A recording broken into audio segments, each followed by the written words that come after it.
that really this is like, it's all of our responsibility to help take care of the one. There's always somebody who's worse off than yourself. If I'm not affected by HIV/AIDS, somebody I know is. Yeah. That means we're all affected. It affects all of us. Everybody. Every life matters, and if we can even just impact one person's life, then it's worth doing. It's worth our time, it's worth our energy.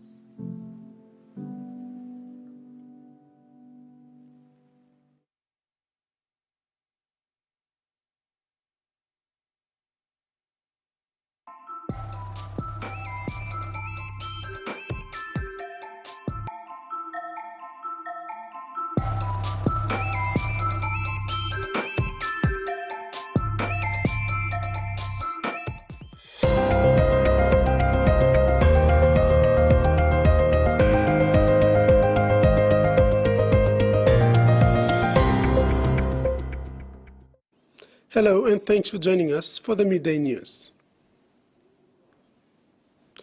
New Islanders have been challenged to create a new island. Social Service Chief Executive Officer of the New Ireland Provincial Administration, Benson Appelis, issued the challenge during the commemoration of the PNG's 48th independence anniversary on September 16. Appelis outlined that New Ireland is rich with its diverse cultures, such as Malangan, Kabai, TVWAN, flora and fauna, best tourism spots in PNG, 2 gold mines, and peace and tranquility stretching across Bilas Palace. However, as present leaders, how much have they learned of its history, achievement, and evolutionary transformation? Appelis challenged all young and emerging leaders to create a new island. Say New Ireland, people are looking forward to hearing a new vision, mission, and dreams. They want to listen to new ideas, new solutions, and their current challenges and new strategies to improve public service. Eastern Highlands Province Government hosted the first independence flag raising ceremony in front of the Provincial Government Office in Goroka. The ceremony was co-hosted by the Correctional Institution Service and the PNG Fire Brigade.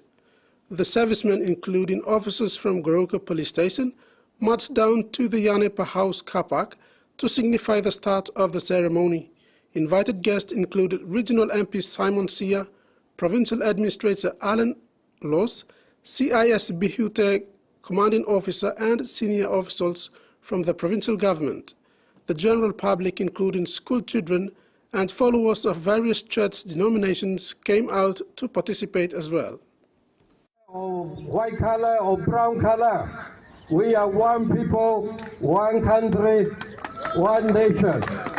And celebrate our beautiful September 16th, 48th anniversary, and our Lord bless, continue to bless Papua New Guinea.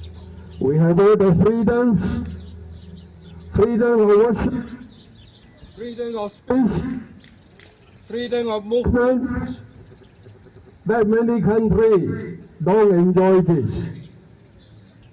Let's take ownership, forgive each other, love each other with grace.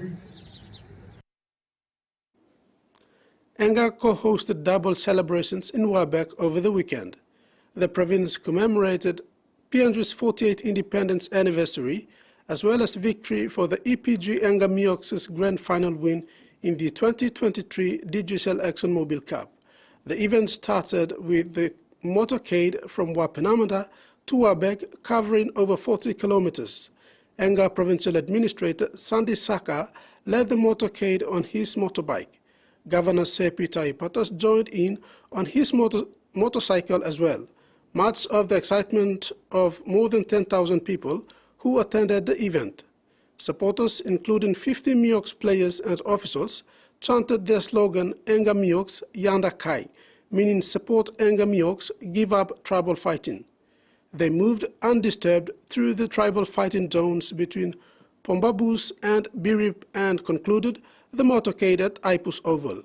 Minister for Sports and Kandep MP Don Polier, who has been travelling to the tribal zones, in mid-lie to urge fighters to lay down arms, laid no one wins to rather win wars, as well parties becomes victim in the end. Australia has urged its worst snow season in decades. It left ski enthusiasts worried about the future of the country's alpine regions, especially in the face of climate change. Globes has looked a little different this year. I think it's a bit of a washout. Climate change is definitely having an impact. It is a bit scary to see that there's this little snowfall.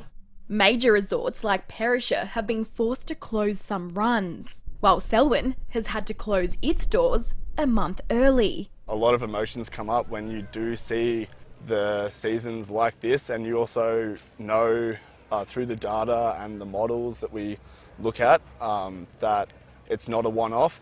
Professor Ken Green is a backcountry skier who has studied snowfall for the past 45 years. He says it's been on a steady decline as a warming planet dramatically alters alpine environments across the world. So many of the plants and animals in the alpine area are only found in those areas. So what's going to happen is that a number of species are going to be able to move up and basically take over their territory, and I can see that meaning the end of a lot of species.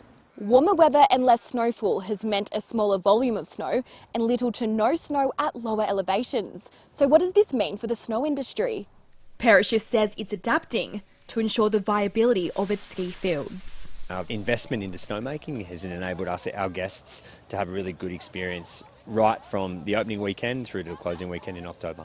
Others who love the snow insist there is a future if people act. Get people involved to be a lot more conscious of their choices around their own greenhouse gas emissions. A strong hope that the ski slopes don't disappear for good.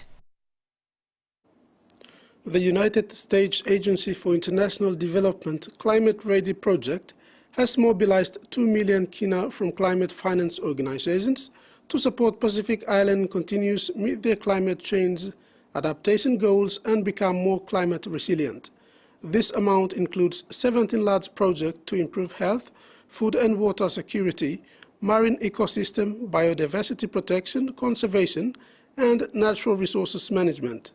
The substantial amount that has been mobilized will directly benefit more than 800,000 people in the Pacific. A new pyrometric laboratory at the UNSW in Canberra is giving scientists and students the chance to investigate just how quickly materials burn.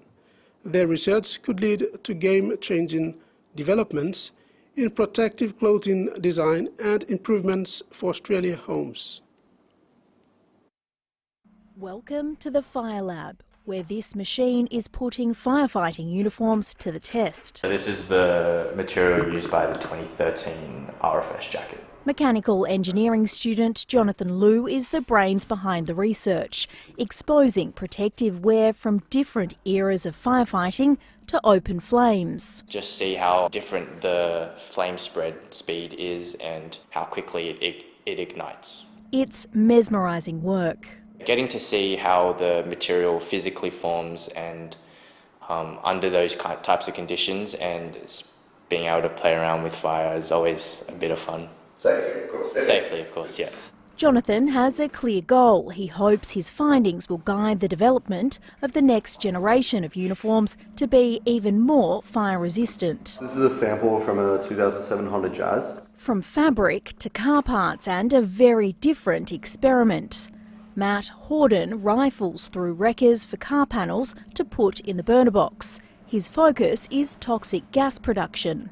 Obviously a bit of smoke comes off, but what's contained in that smoke. So looking at different gases that are produced and what kind of effect they could have on people.